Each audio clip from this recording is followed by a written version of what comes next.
We're back to the Neil Haley Show. Also, the Love Is podcast. I'm excited to welcome my co-host, Kim Sorrelle, author of Love Is and podcast host of Love Is. Kim, how are you? And I know you're excited about our guest. Hi, Neil. I am doing great. And yes, I'm very excited about our guest, Nick Shakoour. I hope I said that right, Nick. You Perfect. are quite a guy. So the story goes, as I know it, that in fourth grade, your gym teacher saw this incredible talent in you. And pretty soon there was a school assembly where you were showcasing your incredible talent.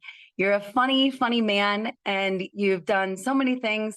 I've got a grandson who loves you in the video games that you do, and cool. Probably some sons who do too, actually. And not to mention Care Bears and all the other wonderful things you've done. And now The Chosen. Nick, welcome to the show. Thank you so much for being here. Wow. Thank you for having me. I appreciate it. All right. Yeah, no problem. So interesting story, your background. I'd love for you to expand on that a little bit. What a fourth grader's doing, imitating the teachers, I think. Is that how it goes? Yeah, it was during PE class with our PE teacher. His name is Rudy Benton. Awesome dude. He was more than a PE teacher. He was like everybody's favorite father or uncle. And the really unique thing about him was he saw you. He actually saw you individually and not just as a whole, as a classroom. And what started off as him challenging each student to get up and make the rest of the class laugh, to show us how our diaphragms worked. I mean, this is how dedicated this guy was to health and fitness. He didn't want us to just do exercise. He wanted to teach us about how the body functioned. And so each student gets up and does something else. And, I was the quiet, timid immigrant kid up until that point. And I raised my hand because as a kid, I would always imitate uncles, aunts, people in my family. My mom would put me in the middle of a living room and tell me, oh, now do this person, now do that person. I would just snap into their voice and become them. And so I got up on stage and everybody was giving me kind of side stares like, this guy doesn't even talk. What is he going to do to make us laugh? Next thing I know, the whole class is cracking up. And I look to my left and Mr. Benton is in fetal position on the ground and his face is beet red. And he's just holding his stomach because he's just in pain and laughing at the same time. So he comes up to me. The whole class gets taken up with this crazy improv that I decided to do of all the teachers in the school. And he puts his hand on my shoulder and he's trying to catch his breath. And he was like, kid, you're hilarious. Can you do this for all my classes? And I was like, yeah, okay, yeah. He goes and asks the school principal, Mr. Heron at the time, and Mr. Heron said, absolutely not. That is against the law. And so instead, as a compromise, he convinces him to hold a special assembly 2 hours from that point, or 3 hours, where I'd be on stage doing this for the entire school and doing it for the teachers that I was parodying. And so I'm on stage as I was 8 years old or 9 years old. And Mr. Benton is to stage left, I think they call it, with the ropes in hand. And I looked at him, I was like, Mr. Benton, I don't think I can, because I look out the curtains, I'm like, what am I doing here? And he said, no, you're going to be great. You're going to be funny. He just pulls the curtain and I let it rip. And next thing I know, all the teachers were great sports and I didn't get in trouble. The entire school was laughing. And, wow. Yeah. And I had such a rush that I'd never felt anything like that in my life. Like there was a river flowing through me effortlessly. And although I didn't really get into acting until my 30s as a serious kind of pursuit, Mr. Benton saw that thing in me that nobody else saw outside of my own family. It's interesting when you say that. So you didn't get in acting in your 30s. How did that happen? Like, what were you doing before that? Well, I've done so many jobs. I've served tables. I've been a bar back. I did junk removal service for Got Junk. I did get my college degree. Of course, I did it in cinema. I wanted to direct music videos and do voiceovers on the side. That was kind of in my mind. And voiceover an interest partook in that when my buddies in college started having me prank call businesses when they found out I could do voices. But it really took a breakup that went haywire and the economy crashing in late 2008-9, and my finances dwindling. It took for me to lose everything to move back in with my parents. And my mom would just walk by my bed in the room, not by my bed, by my room, and just see me laying in bed every day, looking up at the ceiling, wondering what happened to my life. And one day she stopped, and very, very gently and very, very low tone, she said, well, now that you've lost everything, why don't you do what you've always been good at as a kid, which is acting? And then a little like fire, like a little match was lit in me. And I sat there, and she just kind of walked away. And I still laid there, and I thought, yeah, I don't have anything left. I barely have any money left in my bank. I don't have a girlfriend anymore. I don't have any obligations. Okay, yeah. So next thing I know, within the next couple months, I got myself a part-time job at a retail store in the hometown of my parents. I said, okay, I'm going to buy a computer, and then I'm going to edit my own voice demo, and I'm going to send it to all the agents in the Bay Area in San Francisco. And yeah, I am going to do it. I'm going to be an actor. And next thing I knew, 6 months down the line, I was with an agency, and I was booking voiceover roles in commercials every month. And I thought, wow. So eventually, 3 years later, moved to LA, got an animation voice agent.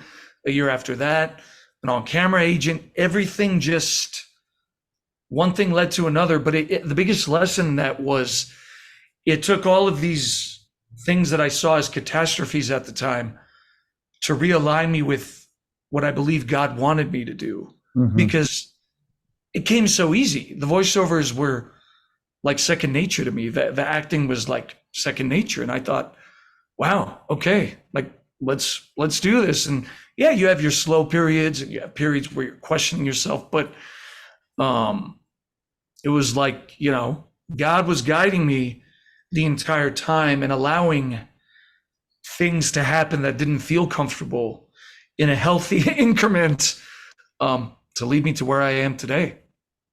That's so interesting. I heard an interview where you talked about coincidences, that all these coincidences were happening when you got the role of Zebedee, and then you're in the airport, and the two guys you run into are going to be your two sons, James and John, and to talk to them. And then other things happened, and that these coincidences started happening, which looking back, maybe weren't so coincidental, along with all these other coincidences that happen throughout life, right? Like, how do you look at that? It's definitely it's definitely not a coincidence. When I was looking at them as coincidence at the time, before even booking the role in The Chosen, I had a talk with God, and I said, you probably don't even exist. Imagine talking to somebody and then telling them they don't exist.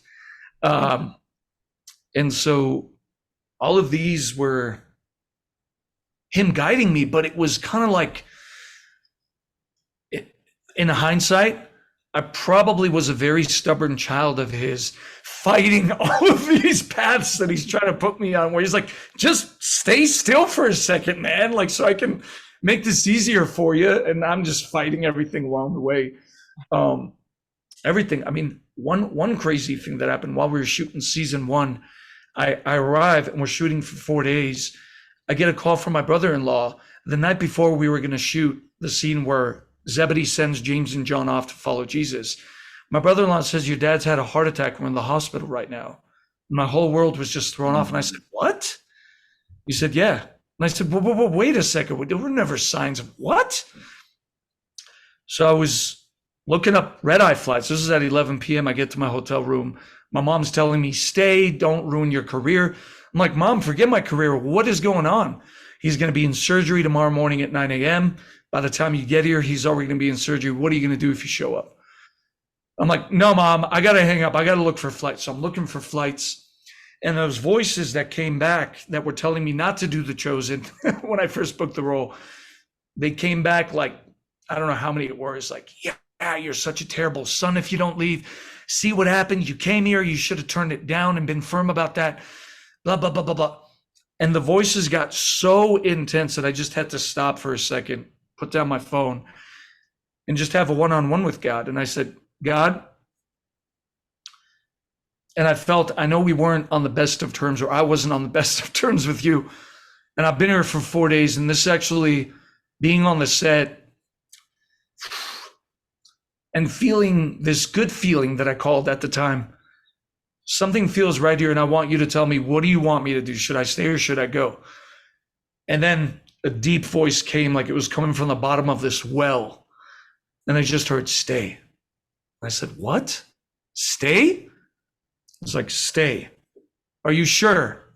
And then I hear, if you leave, you're going to ruin everything. You're going to ruin the shoot, and you're going to ruin your dad's chances of surviving. And that was the first moment that I realized, you know what? I'm going to give my dad to God. And I said, okay, God, if you want to take him tonight and you've meant to bring me here, then I guess I'm going to have to be okay with that. And I've never had that attitude. And I just burst out screaming and crying, called my mom and said, I'm not coming. I'm going to stay to shoot. She said, everything will be fine. Just stay. Wow. That's fantastic. I hang up the phone. Wow. That story is so powerful. I mean, that's a powerful story you shared.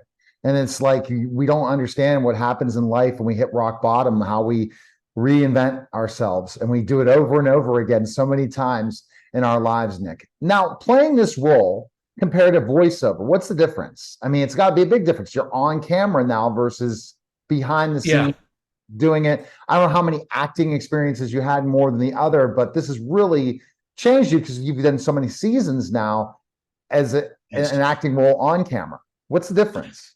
Yeah, so whether it's The Chosen or any other on-camera project, I've always brought this innate thing that God has given me, which is the core of the character comes to me in the form of his or its voice, if it's like a creature or a monster, whatever. So I just use what I've always used for voiceover, which is, well, the root of the character is rooted in their voice, in their being. So once I figure that out and it's given to me as a download, I can then perform it, whether it's a voiceover or whether it's Zebedee for The Chosen. Because obviously Zebedee is not my natural vocal range. He's not, I don't go around talking like that.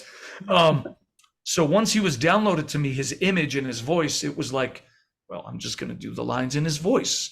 And eventually my whole psychology gets flooded with who he is and his motivations and his love and his dislikes, and everything just comes to me without really doing any script analysis, because for me, it's not a mental exercise. It's not something that, like if it was, I wouldn't be doing acting. I'd be doing something else that's more consistent if I've got to use my mind that much. Totally. But it's a dance. Acting is a dance that I do with God. It's a collaboration with him. It's not something I just do.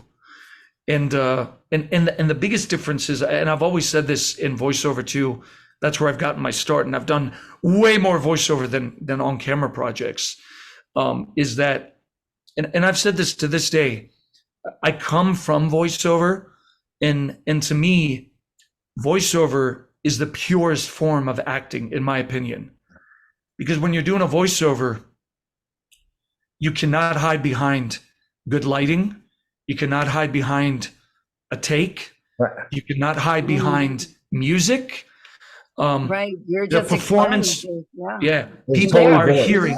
Yeah, absolutely. They're hearing the character. So if the character is not there, he's not there. And it falls flat. I just bring that mindset to, absolutely. I bring that to on camera. I bring that same thing. That's fantastic. Nick, best place people can check you out in The Chosen, where people can check it out right now for the new season coming up in the best place. Yeah, if you download The Chosen app, You can watch the episodes for free. You can pay it forward if you choose to. You can watch it on Netflix, on Hulu, Amazon Prime. And pretty soon the CW is going to be airing previous seasons of the show, so you can check it out there too. So Nick, Excellent. I know that we are so short on time, but I'm sure people are dying to know what happened with your dad. How is your dad? So as I'm doing the sending James and John off to follow Jesus during that scene, I was completely out of my mind that whole day. And the surgery that they did on him when I went back, the doctor told me his first heart attack should have killed him. And he said the surgery was a success. And he said, in all my 40 years, your dad was the first time we did not have to use a fibrillator, because the minute we put his heart back into his body, wow, all of his vitals just kicked in by themselves. And then the doctor pointed at my dad and he said, I can't describe this, but you know, this is a miracle, right? And I'm like, oh my gosh. What a tremendous miracle you are, Nick. Thank you again. We appreciate it. People definitely check out The Chosen in so many different places and check out Nick. Thanks again, Nick. You got it. Take care, guys. All right. That was a special simulcast, Neil Haley Show and the Love Is podcast, guys. Take care.